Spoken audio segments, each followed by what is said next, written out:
Nima Abdulla? Abdullajon o'g'lingiz oluvdilar pullarni. Ishchilarning haqqidanmi? Yo'q, 1-2 kunda qaytarsalar kerak. Top Abdullani.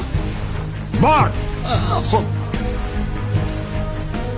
Mana shu zavodni halol mehnatim bilan, peshona terim bilan qurganman. Ada, qo'ysizchi, qattaga bir ish ekan. Arzimagan pul bo'lsa, berib olaman hozir o'sha pulni. Qaytaraman.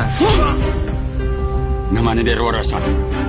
Ishchilar oldida to'kilgan obro'yimni qaytarasanmi? Ha? Shuncha mehnatimni qaytarasanmi? Seni o'sha olgan pulingda nechta ishchini, bolasini rizqi bor.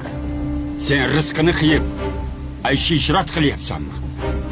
Ularni nochor holatga tiqib qo'yib, mazza qilib yuribsanmi? Yaxshilab eshitib ol. Ulfating ola qarg'a bo'lsa, yemishing go'ng bo'ladi. Tushundingmi? Seni aybini bekitayotgan ikkita sherigingni oldi. Zavoddan yo'qol. Ko'zimga ko'rinma. Dada, iltimos haydamang. Yaxshi. Haydamayman. Unda ertadan sheriklaringni olib, oddiy sexda ishlaysan. Oddiy ishchi bo'lib ishlaysan. Eng qora ishda ishlaysan.